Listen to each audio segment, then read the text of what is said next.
Now, it is I have the opportunity to introduce you to a set of Gator greats who will take us into the Leading the Gator Nation session.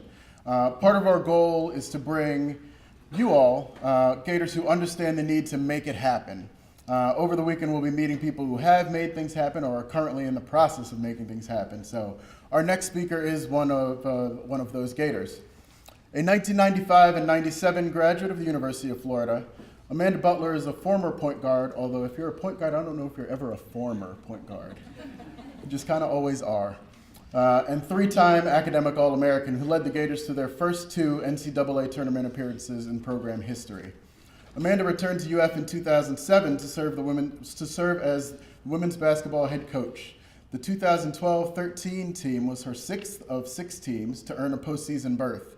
She is the first of any of the previous 8 coaches in program history to accomplish that feat. Her 98 wins at the University of Florida in her first 5 seasons was the most by any coach in program history through their first 5. Amanda Butler knows the effort it takes to succeed, and her win anything attitude is contagious, and she's here today to talk to you all about leading for success. Gators, please welcome a great Gator, Amanda Butler.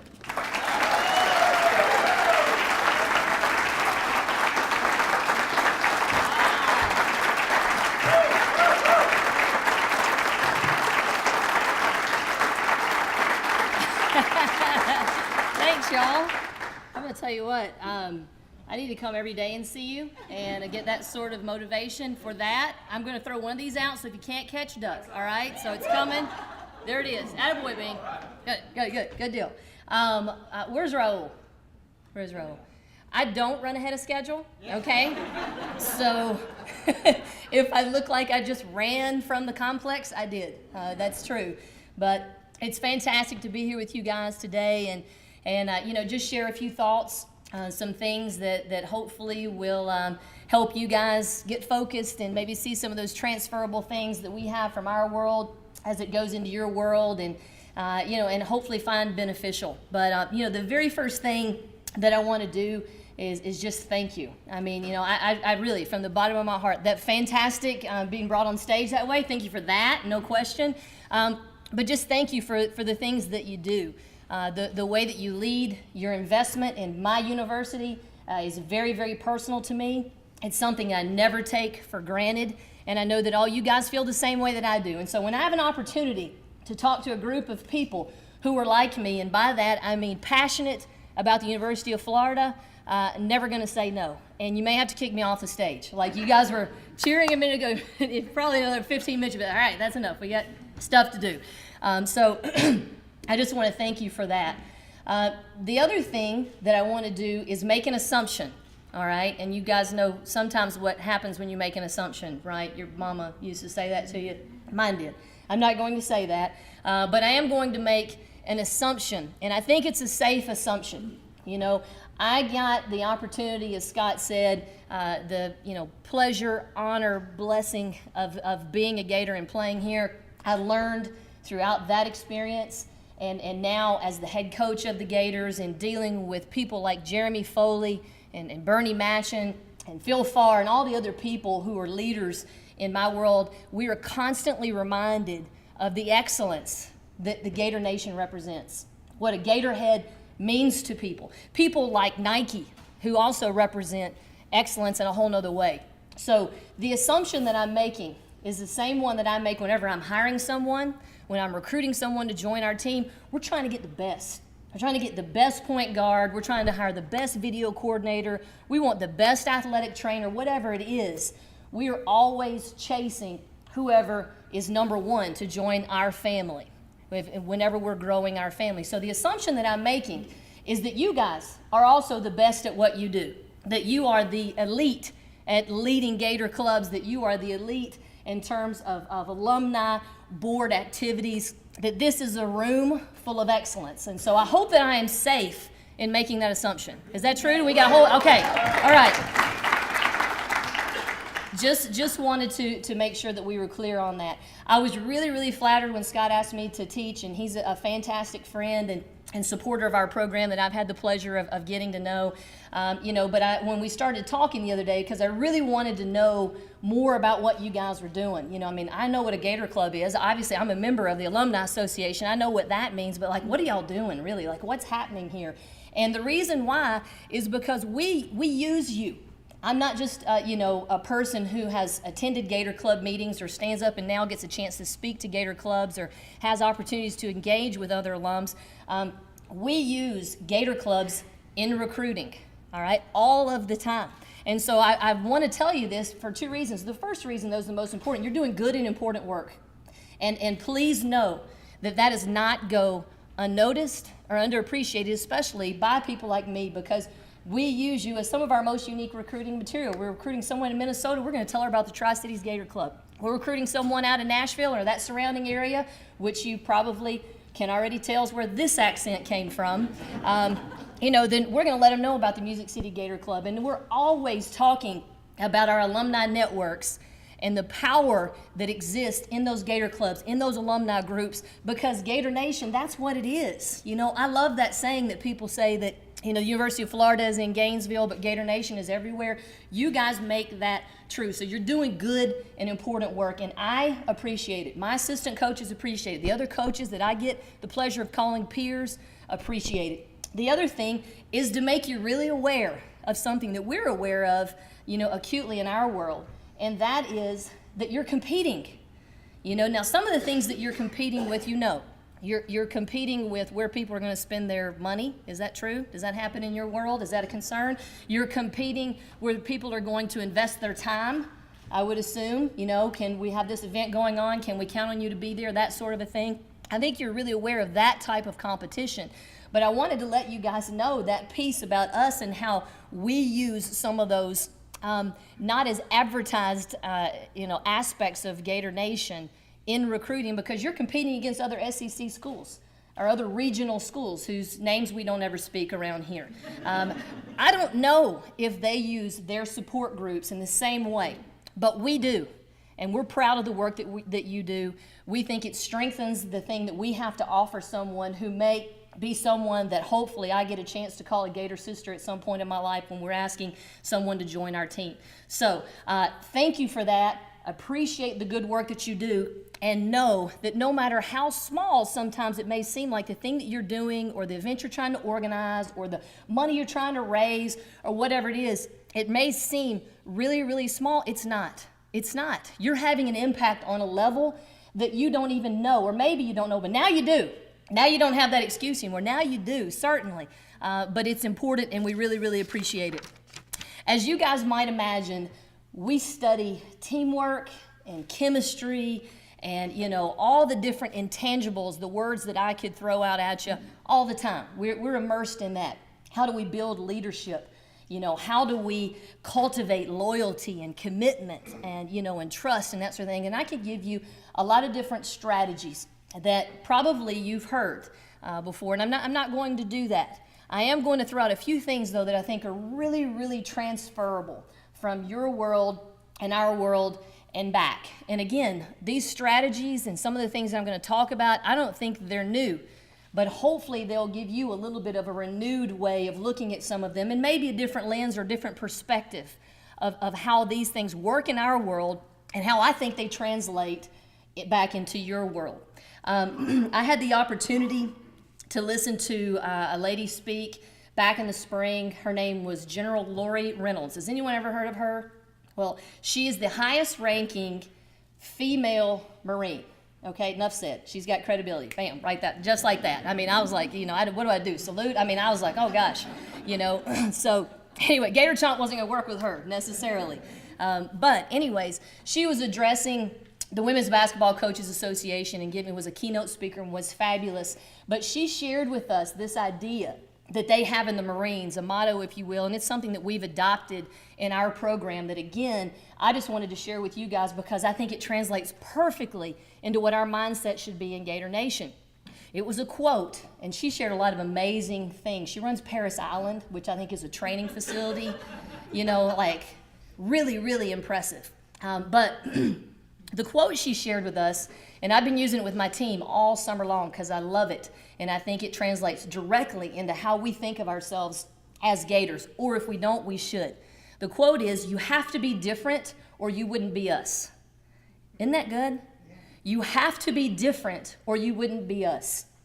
I hope that resonates with you.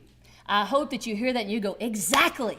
That is exactly a big part of what it means to just be part of Gator Nation, or to be able to call yourself a Gator. And I really, really like that. I think it's something that we should capitalize on in terms of a way of thinking. I think as you are trying to motivate yourself or your group or whatever your slice of the impact is that you guys are going to tackle while you're here, raising your membership by 2%, getting 100% funding by all of the different Gator clubs, whatever your challenge is to realize that's not happening everywhere. Those challenges make other groups in your world shrink, shudder, or go, there's no way. But not this group. Not people who get to represent and work for Gator Nation because you're different. And if you weren't different, you would have lower standards and you wouldn't be here. I would be talking to someone else. And so I hope that makes sense to you guys, because I think that's a really, really powerful statement, and it's one that we should really strive to put in the forefront of our minds as we stay motivated, as we try to motivate others, and as we try to conquer challenges, no matter how big or small that they may be. We spend a lot of time in our program talking about that, what we're doing, how we're training, the things that are important, and really, really dwelling on the things that we think separate us, taking pride in the things that we think make us different. We dwell on that. And I'm going to share another quote with you. Great American philosopher, one of my favorites, Oprah Winfrey. Everyone knows Oprah, right? Okay, I thought so. But this is pretty powerful as well, and I think it's very, very true. The quote says, "I know for sure that what we dwell on is what we become."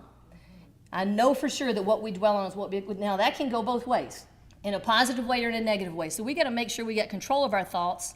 We've got to make sure that we're dwelling on the fact that we're different in a good way, that we're setting and resetting standards, that we're bashing through old goals and really trying to improve things in our respective worlds, and making sure that that's something we're talking about all the time.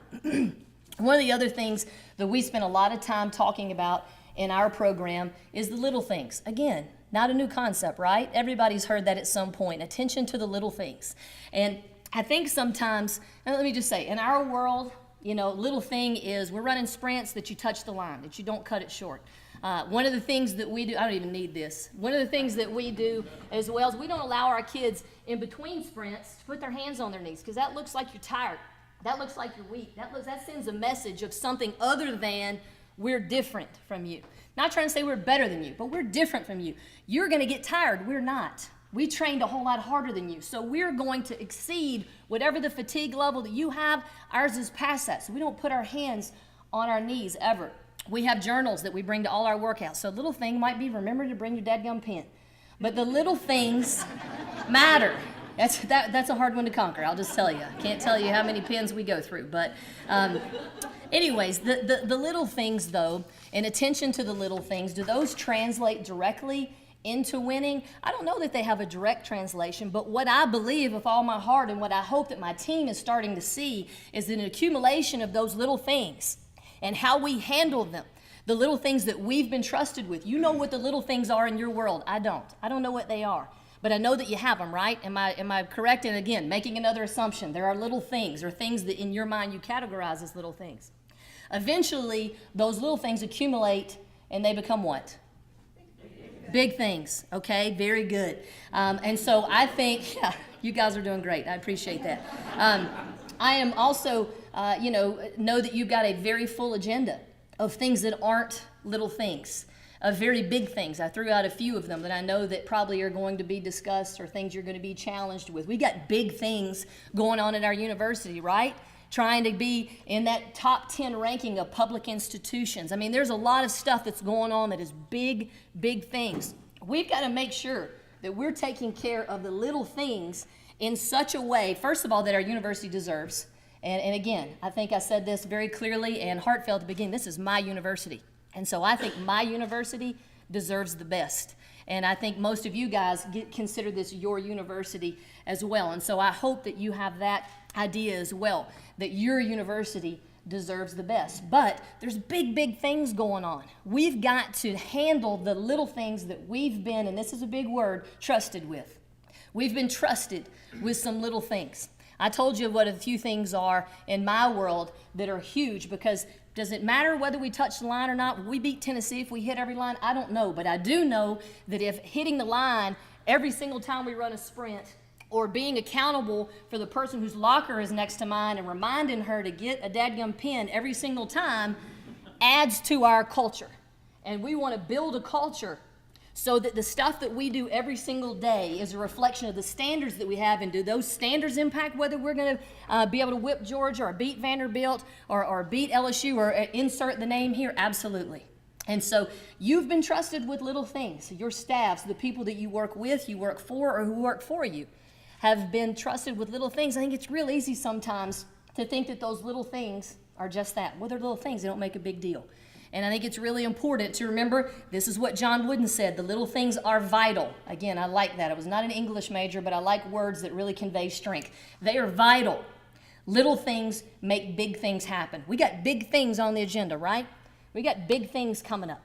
We've got big things to address as a university, within your individual groups, within this group collectively right here. We got to make sure that we're paying attention to the little things, just as much as I'm going to pay attention to whether my kids are hitting the line in sprints or not. One other thought kind of along those lines, and this is a question that I posed to my team at the very beginning of the semester, which is, barely a week or so old. And that is one that I would just like for you, don't answer this out loud, okay? Could be embarrassing, all right? But just for you to think about, all right? And especially as it relates to the little things. And that is, are you giving required effort, or are you giving inspired effort? Is your effort inspired? Is it inspirational? Are you leading? Are you pushing Florida forward? Are you keeping in mind that we're trying to go somewhere that we've not been before, and your effort is inspired? Or are you just doing what's required? And the thing that we tell our team all the time, we give them this full calendar every month. And it really is pretty overwhelming sometimes when you just sit down and look at just the sheer volume of items that are on that calendar that they're responsible for. But we tell them the same thing every month when we give them the calendar. If you do all these things, you can stay on the team. You do these things, then you get to still be able to call yourself for another month a Gator. You get to suit up and go to that next ball game or attend that next practice. Is that requirement, though, of just doing that bare minimum that's going to keep you on the team, is that going to help us make history? Is that going to help us go somewhere that we haven't been before as a program? And the answer is obvious. We need inspired effort. You got to go shoot on your own. You got to do extra stuff that's way above and beyond what's required if you want something different. And I think that may be something that you guys are talking about, or maybe you're talking about with the groups that you lead, the people you're trying to inspire. We're trying to be the best, the biggest Gator club, or we're trying to be the most efficient and effective. We only have 100 members. We don't have 2,000 or 5,000 members, but with that 100 members, we are going to raise more money than any other group of 100 people could think possible. That's what we're going to do, and that will make history for our group. Whichever group and whichever one of those, wherever you fit on that spectrum, I'm sure everybody fits in different positions. But if you want to do something historic and meaningful and contribute to the big things that are happening on this campus, and I think you all do, I know that you do, then you will give an inspired effort. And that will be reflected in the way that you pay attention to the little things. You've earned, again, I'm making a lot of assumptions here today, but I feel confident at this point. You've earned a leadership position because clearly you've demonstrated that you're very capable as a leader, leading folks, being in charge of stuff, whatever the case may be.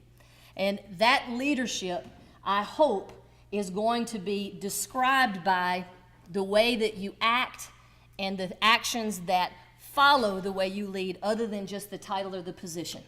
You have been given, you've earned that leadership position, but there's potential there. Just make sure that you're paying attention to that, and that your leadership has nothing to do with the fact that if there is a food chain, you happen to be at the top of it or near the top of it, but more so of what you're producing, of the attitude that you're bringing, the way that you're inspiring people, the passion that you're demonstrating in everything you do, how you shake someone's hand when they walk in the door to attend one of your meetings or a meeting that you had something to do with. That is the stuff that really, I think, inspires and grows groups and is infectious. And then when people have those choices, that first competitor that we talked about, where people are going to spend their money, where they're going to spend their time, they're going to want to be with you. They're going to have some of what you have. All right, because what you're doing is special. And like I said before, it is good and important work. Okay? Now, I'm going to just talk to you the same way the very first team that I inherited when I got here as the head coach, I talked to them as a Gator. I walked in that locker room, and I'm going to tell you, there were a bunch of blank faces looking at me, and I said, look, I'm not talking to you right now as the head coach of the Gators or your new head coach, because none of you guys chose to come here and play for me. But I am going to talk to you on a level that I am sure of. You may not be sure of where you sit with me right now. I'm brand new, you're brand new to me, so let's forget that. Let's talk about common ground. I'm going to talk to you, and now I'm going to talk to you guys. If you'll indulge me, let me slip into that mode for just a second, as a Gator. Not as the head coach of the Gators, but as a Gator. This is my school. I think it's about the fifth time I've said that. Do you guys feel me on that? Okay? This is my school. And you guys play a vital, vital role in taking care of a portion of what goes on in this university community. Whether that happens here and you get the pleasure of driving through University Avenue traffic every morning, or whether you're adding value to the University of Florida 1,000 miles away from here, I just want you to know, from one Gator to a group of Gators, this is my school, and I want you to take care of it. I want you to take care of the little things that you have a chance to impact. I want you to lead with an inspired effort. I want you to infect people with the passion that is so authentic and genuine that it is a force that is undeniable. And little things are going to turn into big things that become huge things, and we're not going to be having conversations very much longer about getting into the top 10 of public universities. We're going to be having conversations about how do we stay at number one. We're number one now. How are we going to stay there, guys? Let's think about those strategies.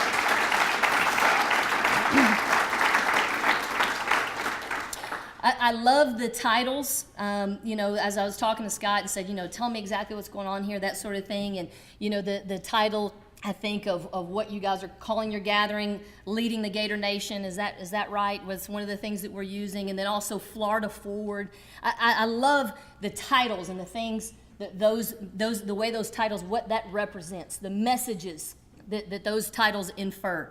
And so I would just challenge you with all the things that I've already set out to you before. Remember that you're doing good, important work that people are paying attention to. Have an acute awareness that you are recruiting. You are helping us win recruiting battles.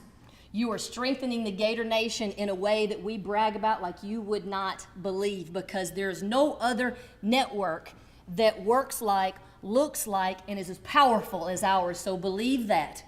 And that you will continue to lead, you will continue to inspire, and that you will continue to be the elite at what you do as we all try to push Florida forward. It's great to be a Florida Gator, isn't it?